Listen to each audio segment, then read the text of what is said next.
Assalamualaikum warahmatullahi wabarakatuh. Perkenalkan, nama saya Amelia Rahmayani dengan NIM 2011-3004 dari Prodi Akuntansi. Di sini saya akan menjelaskan tentang akuntansi transaksi pembiayaan musyarakah. Yang pertama yang akan saya bahas itu tentang definisi dan penggunaan. Musyarakah itu berasal dari kata syirka. Syirka artinya pencampuran atau interaksi. Secara terminologi, syirka adalah persetujuan usaha untuk mengambil hak atau untuk beroperasi. IAI dalam PSAK 106 mendefinisikan musyarakah sebagai akad kerjasama antara dua pihak atau lebih untuk suatu usaha tertentu dengan kondisi masing-masing pihak memberikan kontribusi dana dengan ketentuan dana bahwa keuntungan dibagi berdasarkan kesepakatan, sedangkan kerugian berdasarkan porsi kontribusi dana. Seperti halnya transaksi mudharabah. Transaksi ini merupakan salah satu bentuk transaksi dengan skema investasi. Dengan demikian, transaksi ini memiliki banyak kesamaan dengan transaksi mudharabah.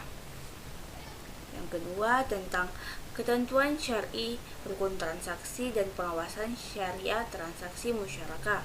Yang pertama itu tentang ketentuan syar'i musyarakah. Ketentuan syar'i musyarakah ini terbagi lagi menjadi dua jenis, yaitu musyarakah hak milik dan musyarakah akad.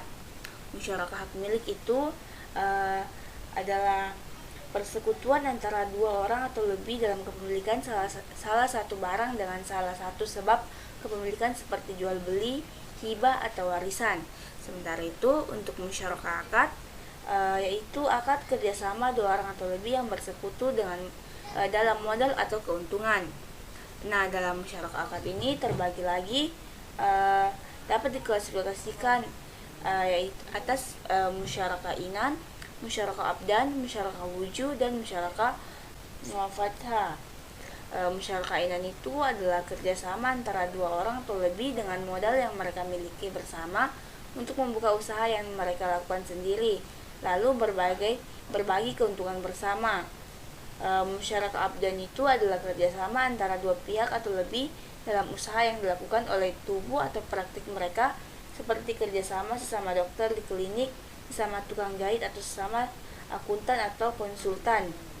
Musyarakah wujud ini adalah kerjasama dua pihak atau lebih dengan cara membeli barang dengan menggunakan nama baik mereka dan kepercayaan pedagang kepada mereka tanpa keduanya memiliki modal uang sama sekali, menjualnya dengan pembagian keuntungan mereka dan pedagang, lalu setelah dijual bagian keuntungan mereka dibagi bersama.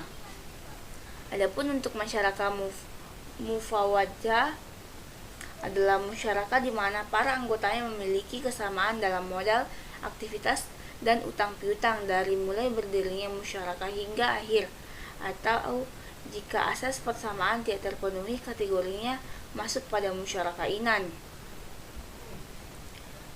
Berdasarkan perubahan versi dana para mitra, musyarakah ini diklasifikasikan menjadi dua, yaitu musyarakah permanen dan musyarakah menurun.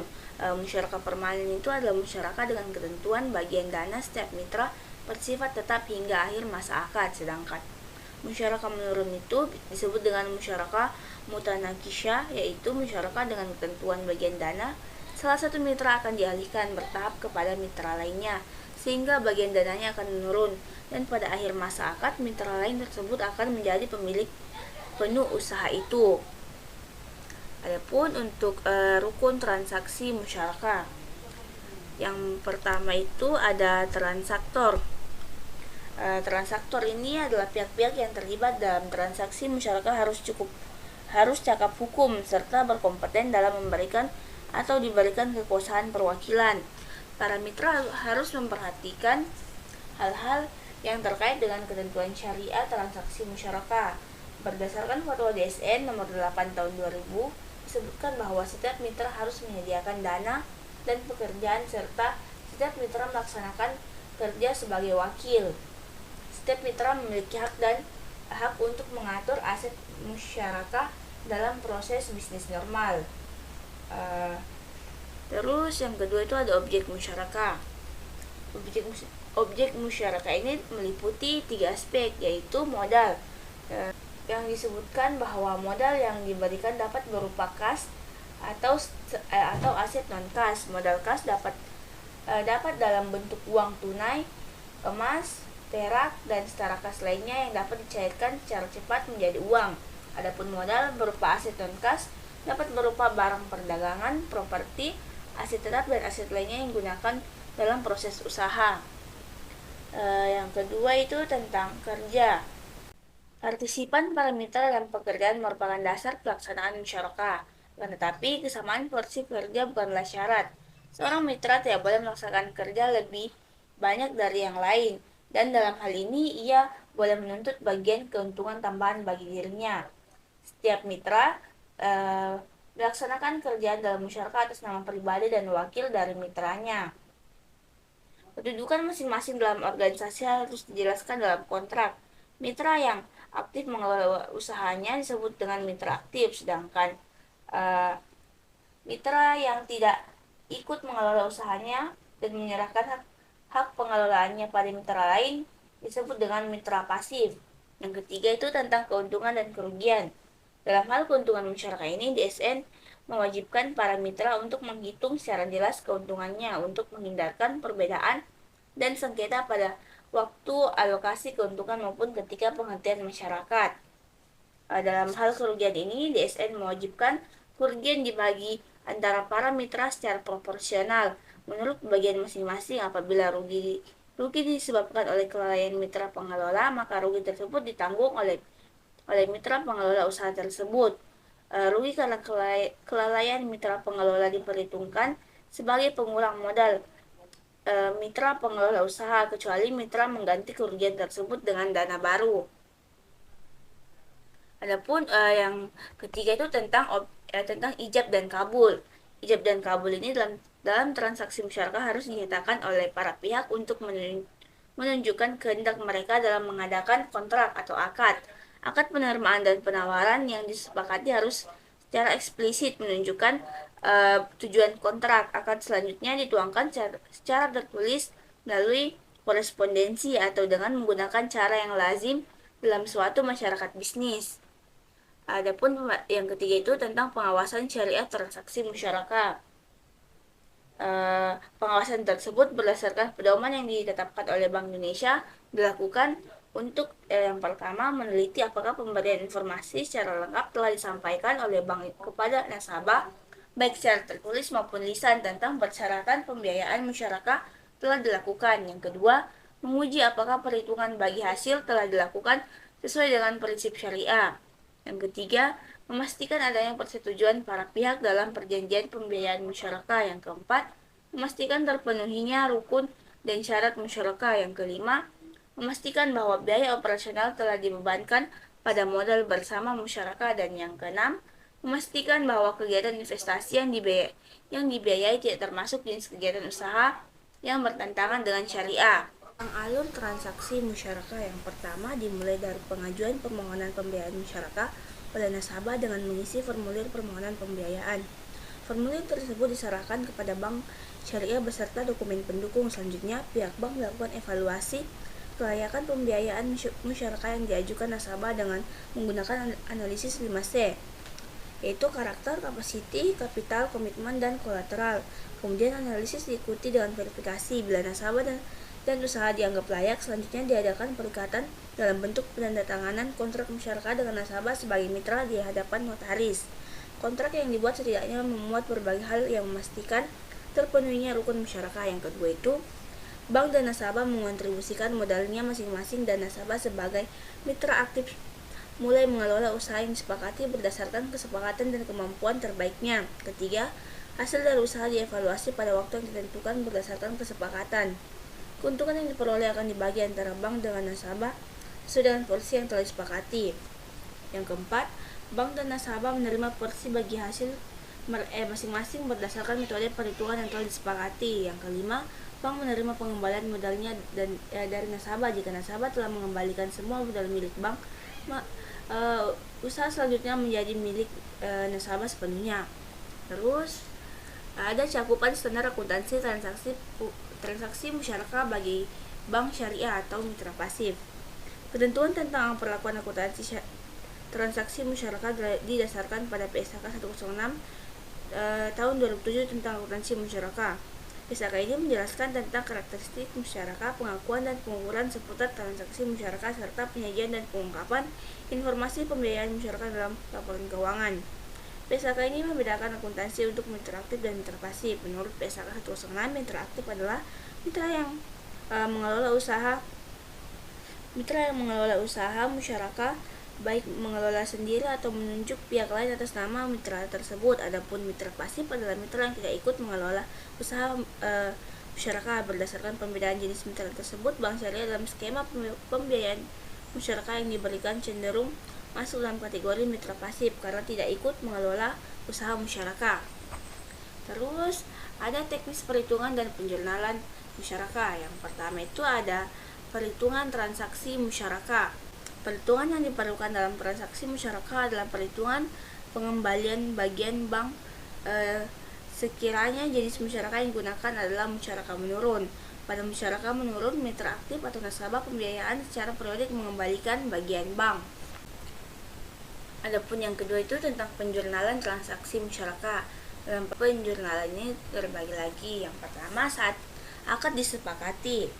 Dalam praktik perbankan, pada saat akad musyarakah disepakati, bank akan membuka cadangan rekening pembiayaan musyarakah untuk nasabah. Pada tanggal itu juga, bank membuatkan biaya administrasi dengan mendebit rekening nasabah. Terus yang kedua, saat penyerahan pembiayaan musyarakah oleh bank kepada nasabah. Dalam PSAK 106 paragraf 27 disebutkan bahwa pembiayaan musyarakah diakui pada saat pembayaran kas atau penyerahan aset non-kas kepada mitra aktif. Aset berwujud kas dinilai sebesar jumlah yang dibayarkan, sedangkan aset yang berwujud non-kas dinilai sebesar nilai wajar. Dan jika terdapat selisih antara nilai wajar dan nilai tercatat aset non-kas, maka selisih tersebut diakui sebagai keuntungan, tangguhan, dan diamortisasi selama masa akad, atau sebagai kerugian pada saat terjadinya. Yang ketiga, saat penerimaan bagi hasil bagian bank. Selama akad berlangsung, pendapatan usaha pembiayaan masyarakat diakui sebesar bagian mitra pasif sesuai kesepakatan. Sementara itu, kerugian pembiayaan masyarakat diakui sesuai dengan porsi dana. Pengakuan pendapatan usaha masyarakat dalam praktik dapat diketahui berdasarkan laporan bagi hasil atau realisasi pendapatan usaha dari catatan akuntansi mitra aktif atau pengelola usaha dilakukan secara terpisah. Transaksi ini dapat diklasifikasikan dalam dua bentuk, yaitu yang pertama, penerimaan bagi hasil yang pembayarannya dilakukan bersamaan dengan pelaporan bagi hasil. Yang kedua, penerimaan bagi hasil yang waktu pembayarannya berbeda dengan tanggal pelaporan bagi hasil. Adapun pada saat akad berakhir, pada musyarakah permanen, jumlah investasi bank syariah pada nasabah adalah tetap hingga akhir masa akad. Investasi tersebut baru diterima kembali pada saat akad diakhiri. Pada saat akad diakhiri terdapat dua kemungkinan, yaitu nasabah mampu mengembalikan pembiayaan musyarakah dan bank tidak mampu mengembalikan pembiayaan musyarakah tersebut. Dan yang terakhir tentang variasi transaksi. Yang pertama, pembiayaan musyarakah dengan menggunakan aset non-kas. Secara teori, transaksi pembiayaan musyarakah dapat dilakukan dengan menggunakan aset non-kas, akan tetapi berdasarkan diskusi dengan beberapa praktisi bank syariah dapat disimpulkan bahwa transaksi jenis ini tidak lazim diterapkan dalam dunia perbankan syariah. Semua pembiayaan musyarakah oleh bank pada umumnya berwujud kas. Tetapi jika suatu bank syariah melakukan pembiayaan musyarakah dengan menggunakan aset non-kas, dapat mengacu pada PSAK 106 paragraf 7 yang disebutkan bahwa pembiayaan masyarakat diakui pada saat pembayaran kas atau penyerahan aset non-kas kepada mitra aktif. Adapun untuk pembahasan selanjutnya yaitu tentang penyajian transaksi musyarakah. Berdasarkan Papsidor 13 terdapat beberapa akun terkait transaksi pembiayaan musyarakah. Akun tersebut adalah pembiayaan musyarakah, piutang bagi hasil, cadangan kerugian penurunan nilai pembiayaan musyarakah. Yang pertama, pembiayaan musyarakah disajikan sebesar saldo pembiayaan musyarakah nasabah kepada bank, tagihan kepada mitra aktif yang disebabkan akibat kelalaian atau penyimpangan mitra aktif atau nasabah disajikan sebagai bagian dari pembiayaan musyarakah.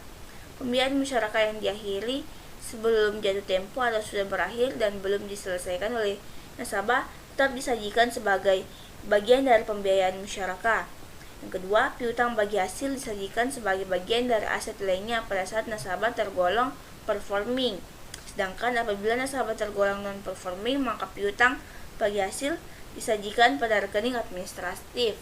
Yang ketiga, cadangan kerugian penurunan nilai pembiayaan musyarakah disajikan sebagai pos lawan atau kontra akun pembiayaan musyarakah. Adapun untuk pembahasan terakhir itu tentang pengungkapan transaksi musyarakah. Berdasarkan PAPSI 2013, ada hal-hal yang perlu diungkapkan terkait dengan transaksi pembiayaan berdasarkan musyarakah. Yang pertama, rincian jumlah pembiayaan musyarakah berdasarkan modal mitra, jenis valuta, jenis penggunaan, sektor ekonomi, status bank dalam pembiayaan musyarakah atau mitra pasif, dan mitra aktif jika mitra aktif bukan berasal dari salah satu mitra musyarakah. Yang kedua, klasifikasi pembiayaan musyarakah menurut jangka waktu akad pembiayaan, kualitas pembiayaan, dan tingkat bagi hasil rata-rata. Yang ketiga, jumlah dan persentase pembiayaan musyarakah yang diberikan kepada pihak-pihak berelasi. Yang keempat, jumlah dan persentase pembiayaan musyarakah yang telah direstrukturisasi dan informasi lain tentang pembiayaan musyarakah yang direstrukturisasi selama periode berjalan. Yang kelima, kebijakan manajemen dalam melaksanakan pengendalian risiko portofolio pembiayaan musyarakah. Yang keenam, besarnya pembiayaan musyarakah bermasalah dan cadangan kerugian penurunan nilai untuk setiap sektor ekonomi. Yang ketujuh, kebijakan dan metode yang dipergunakan dalam penanganan musyarakah bermasalah.